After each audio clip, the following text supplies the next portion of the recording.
Hello everyone. आज देखेंगे हम लोग अध्याय 4 बहुपद की दूसरी प्रश्नावली। तो दूसरी प्रश्नावली का हम लोग प्रश्न हल करना शुरू करते हैं। सीधे से फर्स्ट क्वेश्चन देखते हैं।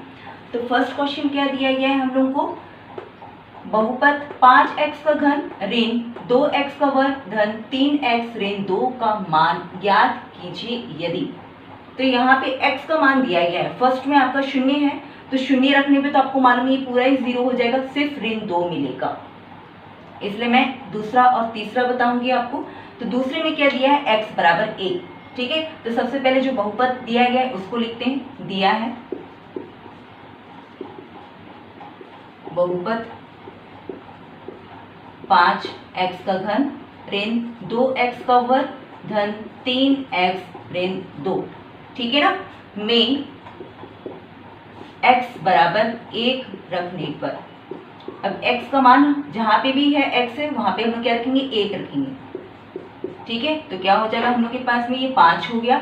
इस x की जगह पे हम लोग क्या लिखेंगे, 1 लिख देंगे, 1 का घन हो गया ऋण 2 x का वर्ग है, वहां पे क्या हो गया, ये 1 का वर्ग हो गया धन 3 x की जगह पे क्या हो गया, 1 हो गया ऋण 2। अब आगे हल करते हैं। 5 तो 5 वैसे 1 का कितना, तो वो 1 ही रहता है, सीधे से 1 लिख दिए। सेम यहाँ पे भी वैसे ही होगा, 1 हो गया। ठीक है ना, 3 एकम 3 हो गया ऋण 2, यहाँ पे भी वही चीज हो जाएगी, ये 5 हो गया ऋण 2 हो गया ऋण 3 ऋण 2। ठीक है ना, अब यहाँ पे देखिए दोनों धनात्मक है, 5 और 3 कितना हो गया आपके पास में, 8 हो गया ऋण 2 क्या हो गया, ऋण 4 हो गया। ठीक है, इसको अभी आपस में हल करेंगे, 8 में से 4 घटेगा तो 4 मिलेगा, तो ये आपका मान है। ठीक है ना, इस बहुपद का मान कितना मिला आपको, 4 मिला। इसी तरह से सेकंड क्वेश्चन देखते हैं अभी हम लोग, सेकंड नहीं थर्ड है ये। थर्ड में क्या है, अभी हम लोग क्या करेंगे, x बराबर ऋण 2 रखने पर, अभी मैं थोड़ा सा डायरेक्ट जा रही हूँ, मैं ये लाइन नहीं लिख रही हूँ, ऐसा ही लिख के क्या करेंगे, x बराबर 2 रखने पर, तो क्या हो जाएगा आपके पास में, ये 5x का घन की जगह पे क्या लिखेंगे, ऋण 2 का घन हो जाएगा। ठीक है, फिर ऋण 2 x का वर्ग की जगह पे क्या लिख देंगे हम लोग, ऋण 2 का वर्ग हो जाएगा, फिर धन 3 x की जगह पे ऋण 2 हो गया, फिर ऋण 2। ठीक है ना, जैसा क्वेश्चन है वैसे ही जा रहे हैं, x की जगह पे x की जगह पे x की जगह पे। ठीक है ना, अब यहाँ पे देखिए ये 5 तो वैसे ही रहेगा, अब ये 2 का घन कितना हो गया, 8 हो गया, और आपको मालूम है कि विषम है संख्या, तो ये क्या हो जाएगा, ऋणात्मक, घात विषम है इसलिए उत्तर ऋणात्मक। ठीक है, अब ये ऋण, फिर ये आपका 2 आ गया, अब यहाँ पे क्या 2 का वर्ग मतलब कि 4 हो गया, सम है इसलिए धनात्मक हो जाएगा। ठीक है ना, क्योंकि ऋण 2 गुणित ऋण 2, ऋण क्या हो गया, धन 4 मिलेगा। ठीक है, फिर ये आपका धन ऋण क्या हो गया, ऋण 6, 3 दूनी 6 हो गया, फिर ऋण 2। ठीक है, अब इसको गुणा करेंगे तो क्या हो गया, ऋण 40 हो गया, ये क्या हो गया, ऋण 8 हो गया, और इन दोनों को आपस में जोड़ेंगे तो क्या हो गया, ऋण 8 हो गया। तो सभी ऋण है, मतलब कि आपस में जुड़ेगा तो आपको कितना मिल जाएगा, 8 8 कितना हो गया, 16 हो गया, 16 को 40 से जोड़िए तो ये कितना हो गया, ऋण 56। तो ये आपका आंसर है। ठीक है, इसी तरह से हम सेकंड क्वेश्चन देखते हैं। अब प्रश्न 2 देखते हैं क्या दिया गया है। निम्नलिखित प्रत्येक बहुपद के लिए P0 P ऋण 1 P2 P3 का मान ज्ञात कीजिए। तो यहाँ पे P करके जो दिया गया वो क्या है, मैं आपको यहाँ पे बता देती हूँ, Px करके, Px मतलब कि जो बहुपद को दिखाया है, P तो आपको लिखा ही है यहाँ पे। ठीक है, और यहाँ पे x है मतलब कि ये x के लिए मान दिया गया है। ठीक है, और ये PR है मतलब कि यहाँ पे क्या हो जाएगा, ये R के लिए मान दिया है। तो इस तरह से ये सारे मान अभी इस बहुपद में रखना है। ठीक है, तो ये जो प्रश्न हम लोग देख रहे हैं सेम आपके 10th क्लास में भी फर्स्ट चैप्टर में। ठीक है, तो समझिएगा ताकि आपको 10th में हेल्प भी मिल जाए। तो फर्स्ट क्वेश्चन को देखते हैं। तो फर्स्ट क्वेश्चन में यहाँ पे हम लोग क्या करेंगे, अभी x बराबर सबसे पहले 0 रखेंगे, ये सारे मान रखने हैं ना, तो क्या हो जाएगा आपके पास में, x बराबर 0 रखने पर, तो यहाँ पे क्या हो जाएगा, भी ये 4 है, x की जगह पे 0 की घात 3 हो गई। ठीक है ना, धन क्या हो गया आपके पास में 2, 0 की घात 2 हो गई, ऋण 3 x की जगह पे 0 धन 2। ठीक है ना, ऐसा करके सब कर सकते हैं। और ये Px यहाँ पे मैं क्या लिख रही हूँ, इसको P0 लिख दे रही हूँ ताकि समझने में आसानी हो जाए। ठीक है ना, इसी के आधार पे कर रहे हैं। अब यहाँ पे देखिए क्या हो जाएगा P0, अब ये तो आपका 0 ही हो गया पूरा, आपको मालूम है, ठीक है, ये भी वैसे ही हो गया, 0 का मान कितना भी घात तो 0 ही रहेगा, और ये 3 गुनी 0 0 ही हो गया, धन 2, यहाँ पे भी सेम वैसे ही हो गया, ये 0 हो गया, 0 हो गया, 0 हो गया, धन 2। तो आपको मालूम है सीधे से हल करने पर सिर्फ 2 मिलेगा, तो P0 जब 0 रख रहे मान तो आंसर कितना मिल रहा है, 2 मिल रहा है, ठीक है। इसी तरह से अभी क्या करेंगे P-1, ठीक है ना, या इसको हम लोग डायरेक्ट कर सकते हैं ऐसा ना लिख कर भी, P-1 मतलब कि x की जगह पे क्या करना है, अभी ऋण 1 रखना है, तो 4 हो गया, x की जगह पे ऋण 1 की घात 3 धन 2 ऋण 1 की घात 2 फिर ऋण 3 x की जगह पे ऋण 1 फिर धन 2, ठीक है ना। देख सकते हैं आप यहाँ पे क्या है, ये ऋण 1 घात 3 ऋण 1 घात 2 ऋण 1 कोई घात नहीं धन 2, सेम वैसा ही है, ठीक है। अब यहाँ पे देखिए 1 का तो हमेशा 1 ही मिलता है, पर ये विषम है इसलिए ऋण 1 हो गया, ठीक है ना।